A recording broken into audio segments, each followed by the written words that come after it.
Normally when I do power rankings, I go 31 through 1. Today, I'm going to do something different. I've got a board here where I've gone by the criteria I've been using.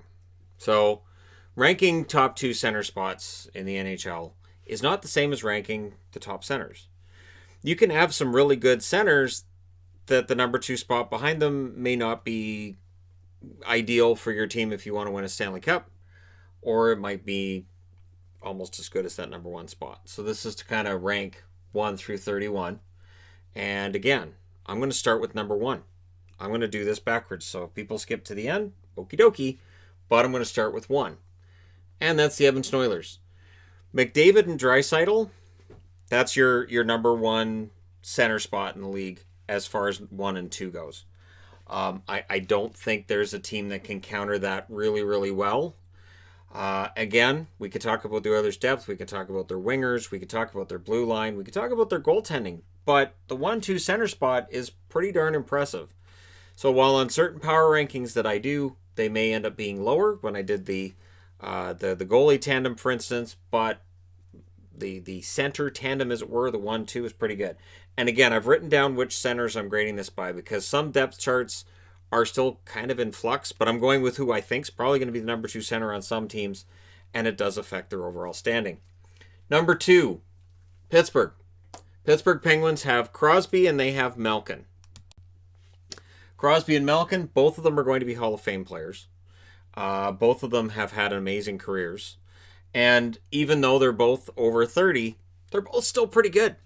And so I can't justify having Pittsburgh lower than second. I think this is why the Oilers will get talked about in terms of Stanley Cup contention, is because there is some quality there. We'll see whether or not that's a trend that continues for the Oilers. Whether or not Draisaitl can continue with the kind of seasons he's had over the last couple. He's been absolutely fantastic. So, I have Pittsburgh at number 2. So, numbers 1 and 2, the debate begins already. Number 3, Toronto. The Maple Leafs, their 1-2 is, of course, Matthews and Tavares. I didn't think Tavares had a fantastic year this year, but still, 1-2 down the middle. Matthews and Tavares, it's a pretty impressive duo right there. Is it expensive? Yeah. But is it worth it? Most Leaf fans will tell you that it is. And should they manage to come through on their promise in the playoffs? Absolutely. So again, much like with the Oilers, we can debate other parts of their roster, but down the middle, they're very good. Number 4, also very good. And here's where it gets interesting. So I have Colorado, where you have McKinnon and you have Kadri. Now, of course, Kadri was the number 3 center in Toronto, and now he's the number 2 center for Colorado. And he had a fantastic year. Played pretty well in the playoffs as well in the return. So Colorado, they do have that for them, that going for them, the numbers 1-2 spot. I thought about ranking this too by all 4 centers, but it gets interesting because since we don't know exactly the rosters teams are going to have going into the season, and we're going to see movement before the season starts, I thought, no, more reliable to do the top 2 centers. So I'm just sticking to the top 2 for now. Like I thought about doing the top 6 blue line, okay, who's got the best top 6? I may do that as the power rankings next week, but again, it's subject to change because we're not sure who's going to move before we start the season. Number 5, Capitals. Kuznetsov and Backstrom. That's solid. Kuznetsov, at this point, I believe the better of the 2 centers. Not by a lot. I think Backstrom's still capable of a pretty solid season for the Washington Capitals. And so I still think they have a top 5 when you look at the 1-2 spot down the middle. When I was making up this board too, which I was doing during the live stream that we just finished, getting this set up, just not on camera, you couldn't really see what I was doing. But the Capitals, they're going to be in the mix. And what's interesting with this is Oiler fans want to see them as a contender this year. They've been trending in the right direction. Pittsburgh, they've won 2 Stanley Cups in the last half decade. Toronto Maple Leafs, there's a lot of people who see the Toronto Maple Leafs as being legit contenders. Colorado, one of the favorites to win a Stanley Cup, right? And the Capitals won a Stanley Cup a couple years ago. There's a lot to be said for having depth at the center spot. Number 6, speaking of which, I have Tampa Bay right here. And that's Braden Point, that's Steven Stamkos. And if we went to number 3 and you went to Cirelli, yeah, if we were talking about top 3 centers, Tampa Bay probably would end up higher on the rankings. But at the 1, 2, I have them at number 6. Braden Point had a great playoffs. Absolutely fantastic playoffs. Stamkos' emotional return that didn't last long enough if you're a Lightning fan or just a hockey fan in general. But I do have them at number 6. And of course, that's dependent on Stamkos coming back 100% healthy. We'll see. It looks like that kind of an injury that could end up being one of those nagging injuries. But we'll see if he's 100% okay next season.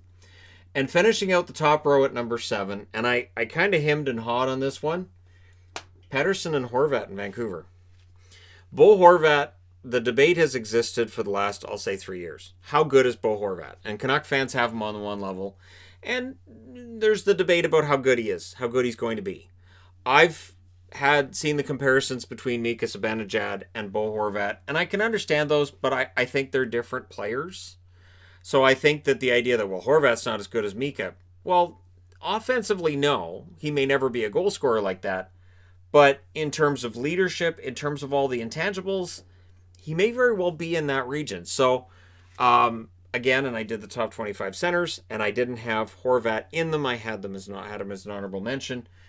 It may be one of those things where even though I have a jersey with Horvat's name and number on it, I still look at Horvat and think, well, but am I just approaching this from a Vancouver perspective, like as a Canucks fan? Or is he as good as I think? And I do genuinely think that with Pettersson and Horvat, that's a pretty solid 1-2 punch. At number 8, and the team I was debating about was O'Reilly and Schenn in St. Louis.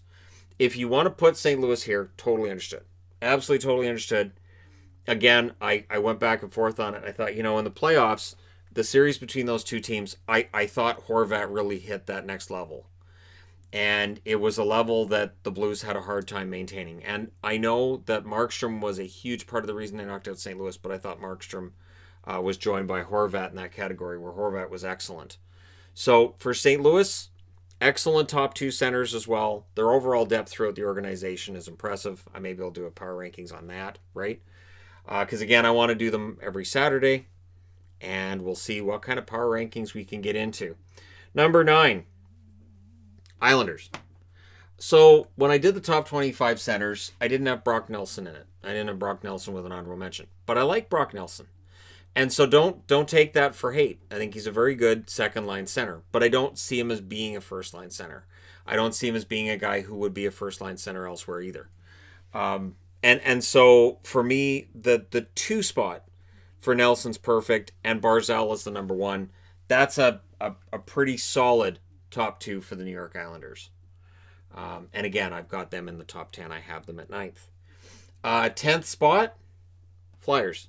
It was funny? I didn't see, and it may be there, but I didn't see anybody saying, well, wait, you've got Couturier in the top 25. Why don't you have Hayes?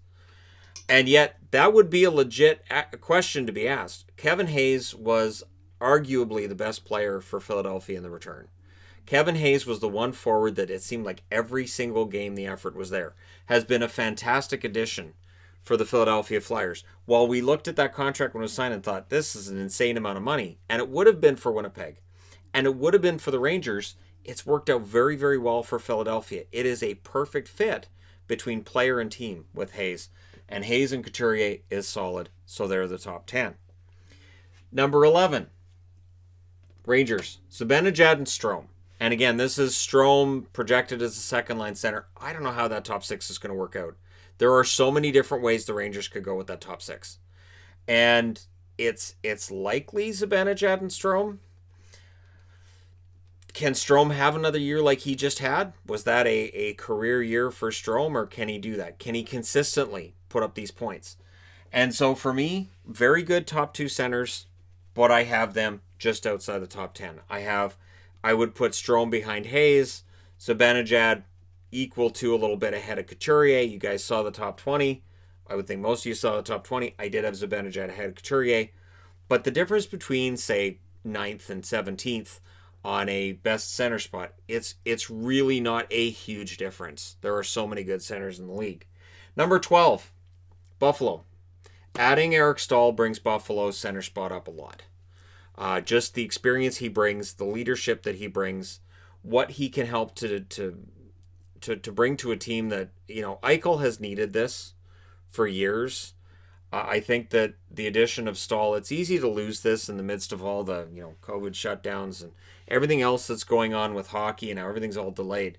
But don't get distracted from the reality that Buffalo has improved their team. It's how much.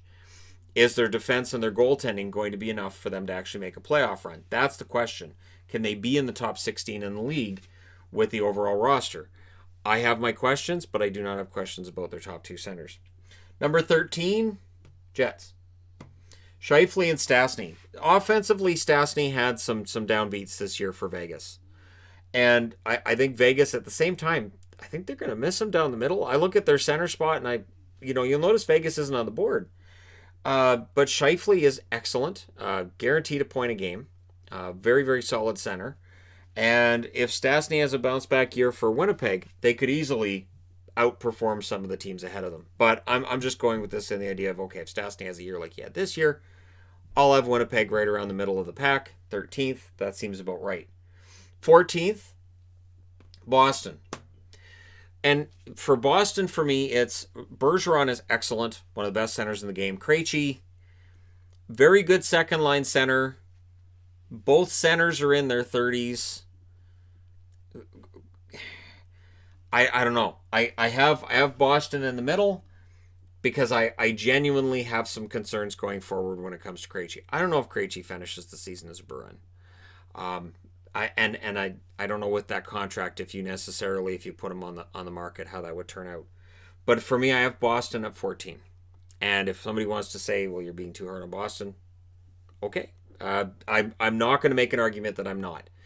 I was trying to figure this out. I had Boston lower than that at points when I was trying to figure this out. I had them higher. I'm settling on 14. You guys can let me know, and you will, why they're too low. Number 15, San Jose. Couture and Hurdle, if they're both healthy, that's a solid 1-2 punch. And they both have to be healthy, which is why I have them lower, because both players being hurt. The big part of the reason why San Jose finished where they did this year.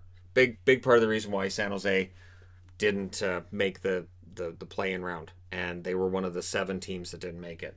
So hopefully Couture is back to full health. Hopefully so is Hurdle. Fingers crossed on that. And then San Jose could look to next year be higher than that. Number 16, Calgary. Backlund and Monahan. I thought Monahan had a down year. I liked Monahan's game a lot last year. This year, not as much. Not nearly as much as last year. So again, I could see some debate about them being as low as they are. But there's a lot of good centers in the league. This is the argument I made with the top 25, and yet people are like, why is this guy not on here? It's the hate, I tells you. Number 17, the duo of Aho and Trocheck in Carolina. How well is Vinny Trocheck going to take to Carolina? Does he project as being that number 2 center? And this is where things get kind of, there are some questions to be asked. And for me, if I have questions about who actually may end up getting that number 2 center spot, that tells me it may not be as strong as some of the other top 2 center spots in the league. So I have Carolina at 17. Again, Aho and Trocheck. We'll see how that goes. It's weird to see Trocheck not in Florida. When I was initially putting this board together, I had Florida at that spot. I was like, oh yeah, Trocheck, Florida logo. And I'm like, wait, no, he's not in Florida anymore. Number 18, Montreal. Philip Danault is an excellent shutdown center. Doesn't provide the level of offense that I think you'd want in a number 1 center, which is why he wasn't in the top 25. But excellent two-way center. Nick Suzuki, I think, will be the number 1 center. What makes it interesting then is, so you have Danault, you have Suzuki, and you have Kotkaniemi. Could Danault potentially find himself as the number 3 option down the middle by the end of this coming season if Kotkaniemi continues his production?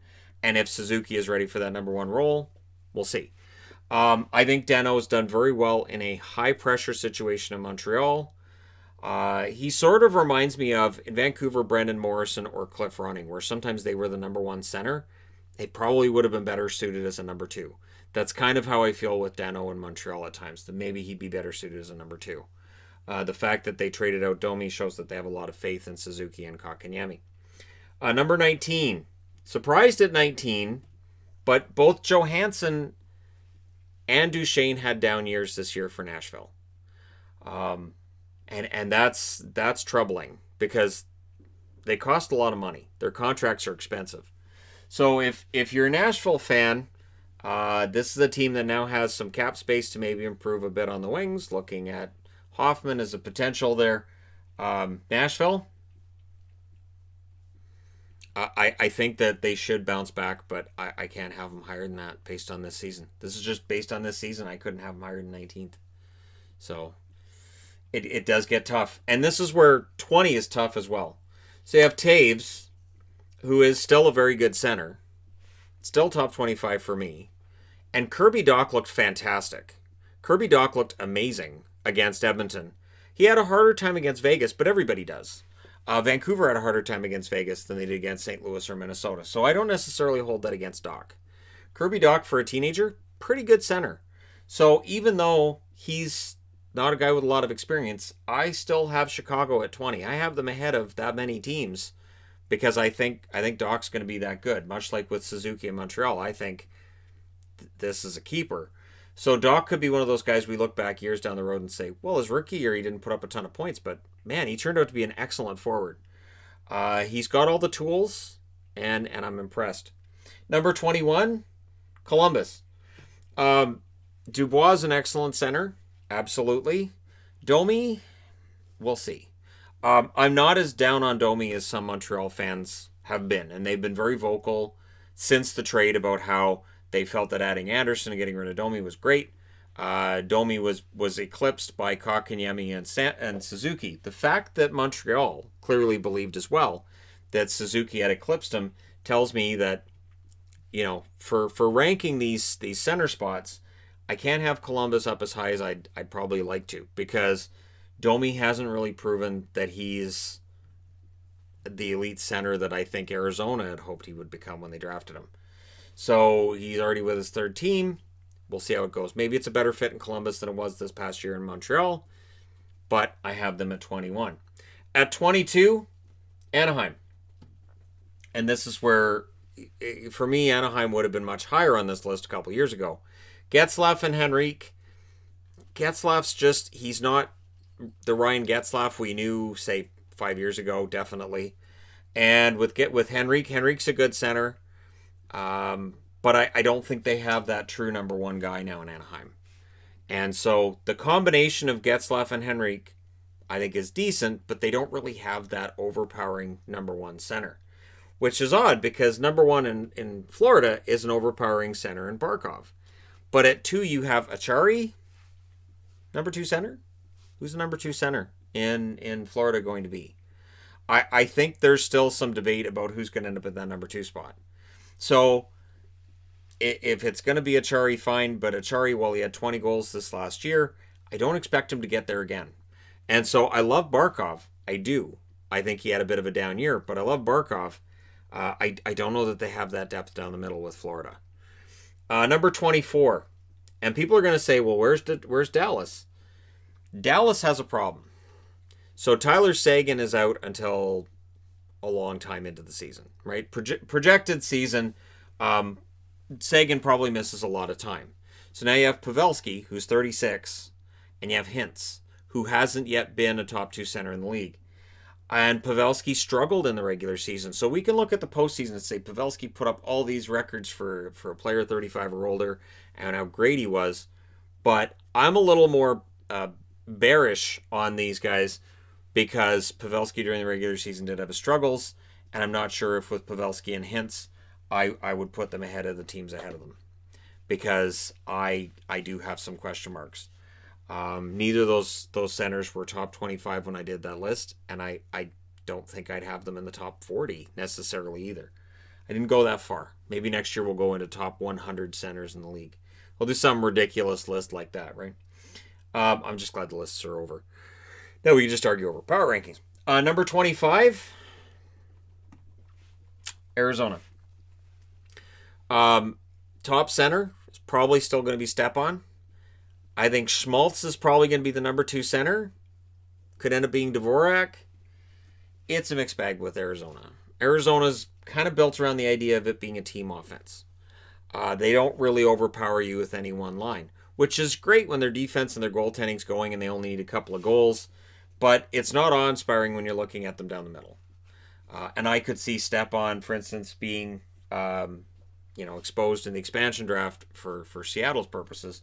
I don't know that Seattle necessarily takes him. He doesn't have a contract beyond this year, that kind of thing. But Arizona for me, it's not an awe-inspiring top 2. Number 26, Detroit. Larkin, I think, is a really good center, but I think where Detroit needs to get this together is Filppula still projects as probably being the number 2 center. Yes, there could be a rookie that pushes him out. If a rookie's going to push him out, I still have them at 26th. Ideally, when Detroit gets back to being a pretty good team, odds are Larkin may very well be the number 2 center, which is not a slam on Larkin. You've got Draisaitl here. You've got Malkin here. You've got Tavares here. Kadri here. Backstrom now is number 2. Being a number 2 center is not a slam. But that big star center, I'm not sure that Larkin's the guy. I'm not sure that he's going to be that Yzerman level player, right? And even at points in his run with Detroit, sometimes Fedorov was the best player and Yzerman was number 2. So I like Larkin. Filppula, it drags it down a bit. Number 27. Now listen, New Jersey. I like Hischier and I like Hughes. Hughes hasn't done anything at the NHL level yet to offensively show he's there. I think he will get there. I think he had a lot of chances during his rookie season, just weren't going in the net for him. That puck luck will turn around. I believe that. Nico Hischier, is he underrated outside of New Jersey fandom? Absolutely. Does he get overrated sometimes in New Jersey fandom? Probably that too. But I have New Jersey at 27 because Hughes hasn't reached that level yet, and Hischier hasn't yet. They will. I believe they will, but for right now, I have him at 27th.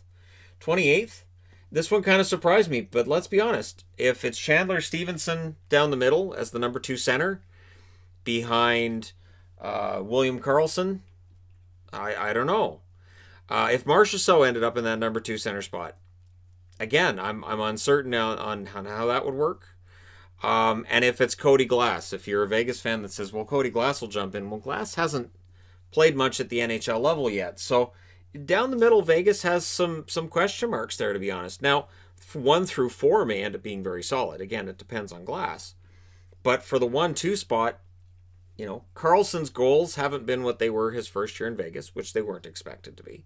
I love William Karlsson's game, but I'm not sure that they have a number 2 center now that Stastny's been traded out that keeps them higher up. I think if they'd kept Stastny, and we're talking about Stastny and Karlsson, I probably would have had them 20th. I still wouldn't have had them in the top half of the board, but I probably would have had them 20th. The uncertainty of, is Chandler Stevenson their number 2 center? Is it going to be Cody Glass? Do they mess around with their lines and move somebody else into the middle? The uncertainty for me has them at 28th. The good news is their defense is solid, their goaltending solid, and their overall depth is pretty good. So this is not a damning indictment of Vegas at all. Number 28, or number 29, I should say, is LA. Kopitar's number 1. Great center. Who's number 2? Is it going to be Velarde? Maybe. Does Lizotte end up getting that number 2 spot? So the problem for LA really is that number 2 spot. And I know there's a lot of guys who could jump into it. I hope Velarde's the answer. I'd love to see Velarde as the number 2 center in LA and play really, really well. But can't bank on it right now. So as it stands, I have LA at 29th on the board in terms of their center spot. And again, it's not a damning indictment of Kopitar. It's just who's number 2 behind him. Number 30, Minnesota. So oddly enough, Guerin decides to make a lot of changes with their forward group, and it leaves their top 2 centers as likely Marcus Johansson and Eriksson Ek. I like Eriksson Ek. Is he a number 2 center, or is he more ideally suited to being a number 3? I don't know. I can't put Rossi in there as a top 2 center, and if he's a top 2 center, doesn't that say that they don't really have the depth that they need right now? Probably. Johansson has struggled as a center at different times when he's been tried there. So I have some questions, and I'm not sure that we'll get the answers until we start playing hockey. Maybe Guerin's got it 100% right. I can't gamble on that, which means 31st. And I hate to do this, but Colin White is still likely their number one center. Maybe it's Tierney as their number one center. And Stützle may very well jump in and get that spot. But you're still in a position where you've got three guys with Ottawa, and none of them have proven that they're a number one center in the NHL. So every other team has at least a guy who's proven they can be number one. Maybe Minnesota is an exception to that as well, right? And Ottawa doesn't have that yet. But Ottawa is building, and I think things for Ottawa are going to get better. I do project Ottawa's going to be better this year than last year, even though you're looking at this board and probably saying, what are you talking about? But the top two centers, yeah, Colin White wasn't a great season. Chris Tierney's not a number one center, ideally, when your team's going to get better. And Stützle may very well be a mega star. I think he's going to be a huge star, but I can't justify having them higher than the spot when he hasn't played a game in the NHL yet. So there you go. Let me know your thoughts in the comments section below as always. Don't forget to hit like and subscribe if you're browsing your way through. You just happened upon this video. Thank you guys so much for all your support. I will talk to you again soon.